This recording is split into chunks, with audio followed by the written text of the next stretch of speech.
Off the coast of Nova Scotia, there's a small island that most people would overlook if they saw it from a distance. No dramatic cliffs, no towering structures, nothing that immediately signals importance. Just trees, shoreline, and quiet water surrounding a place that looks like it should be ordinary. And that's exactly what makes it unusual. Because this island, Oak Island, has drawn attention for more than 200 years, not because of what's visible, but because of what might be hidden beneath it. The location itself adds to the tension. Positioned along a coastline that has seen centuries of movement, ships passing through, trade routes forming, conflicts unfolding, this wasn't an isolated place in history. It existed within reach of activity, within reach of opportunity, and within reach of anyone looking for a place that could be accessed, but not easily understood.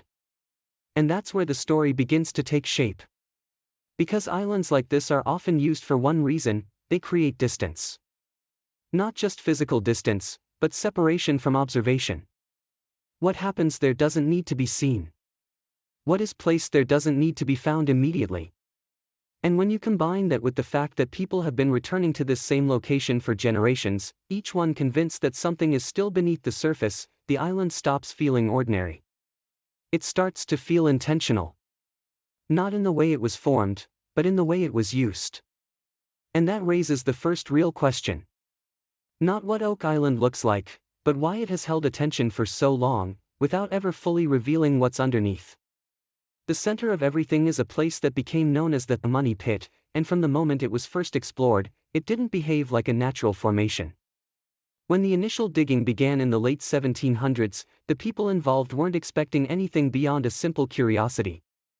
But as they went deeper, patterns started to appear. Layers of wood placed at consistent intervals beneath the ground. Not scattered. Not random.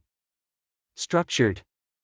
As if someone had built downward with purpose, creating a vertical system rather than leaving something buried loosely in the earth. And the deeper they went, the more controlled it seemed.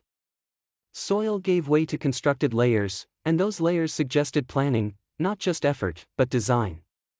This wasn't something dropped into the ground and covered. It looked like something that had been placed deliberately, with steps taken to organize and protect it. And then came the obstacle that changed everything. Water. Not gradual seepage that could be managed over time, but sudden flooding that filled the shaft faster than it could be cleared.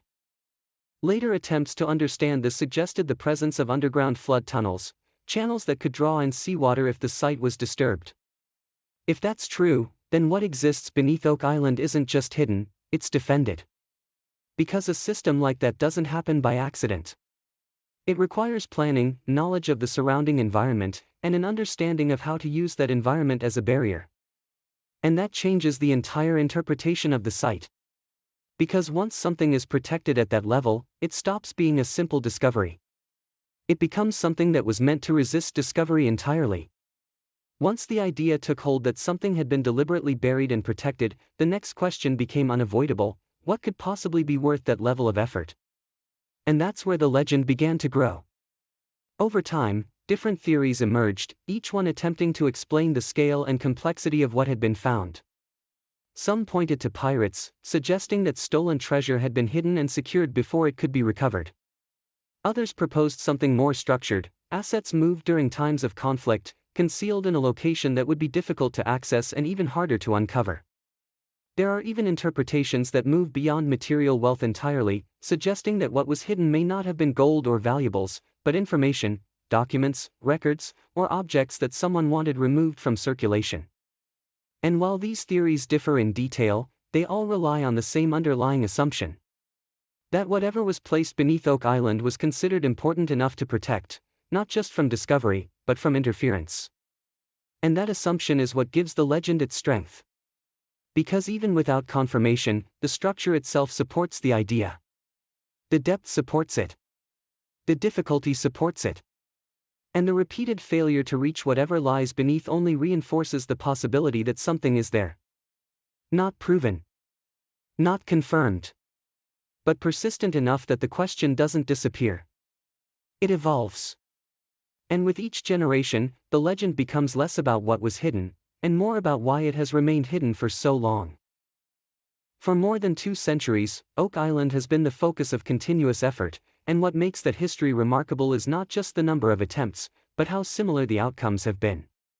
Different groups have approached the site with different methods: manual digging, engineered shafts, modern drilling equipment, but the pattern remains consistent. Progress is made, and then something interrupts it. Tunnels collapse. Equipment fails. Water floods the excavation faster than it can be removed. Entire operations have been organized, funded, expanded, and eventually abandoned, only for new teams to arrive and try again. And with each attempt, the complexity of the site increases. What began as a single shaft has become a network of overlapping excavations, each one altering the conditions of the ground and making future exploration more difficult. Which means that the challenge is no longer just about reaching a specific depth, it's about navigating a site that has been repeatedly disturbed, reinforced, and destabilized at the same time. And that's what makes the history itself part of the mystery. Because this is not a case where nothing has been done. It's a case where everything has been done, and still hasn't worked. And when that happens, the focus shifts. Not just to what might be buried there, but to whether the site itself has become the barrier that prevents discovery. Because after enough failed attempts, the question changes. It's no longer just, what is down there? It becomes, why has it been so difficult to reach, no matter how much effort is applied? So what is actually happening on Oak Island? One explanation is that the entire structure has been misinterpreted, that what appears to be deliberate design is the result of natural formations combined with human expectation. That the patterns observed are being shaped into something meaningful because people are looking for meaning. But that explanation doesn't fully account for the consistency of what has been found, or the repeated interference with excavation efforts that suggests something more structured beneath the surface. The alternative is harder to ignore. That something is there, but positioned in a way that has kept it just out of reach. Not impossible to access, but difficult enough that every attempt encounters resistance before reaching a definitive conclusion. And if that's the case, then the mystery is not just about treasure. It's about intention. Someone, at some point, created a system underground and designed it to prevent intrusion. And that system has worked. Not perfectly, but consistently enough that the outcome remains the same. No confirmed discovery. No final answer. Just a site that continues to resist resolution. And that's what keeps people returning. Not proof, not evidence, but the possibility that something remains hidden beneath layers of structure and interference. Because as long as that possibility exists, the question doesn't disappear. It stays active. And with it, the idea that something beneath Oak Island has yet to be fully uncovered, not because it isn't there, but because it was never meant to be easily found. Some things are buried. And some are meant to stay buried. And if this made you wonder what's really down there, you're not alone. And you're in the right place. Join us next time. Tilt and chill. Stay curious.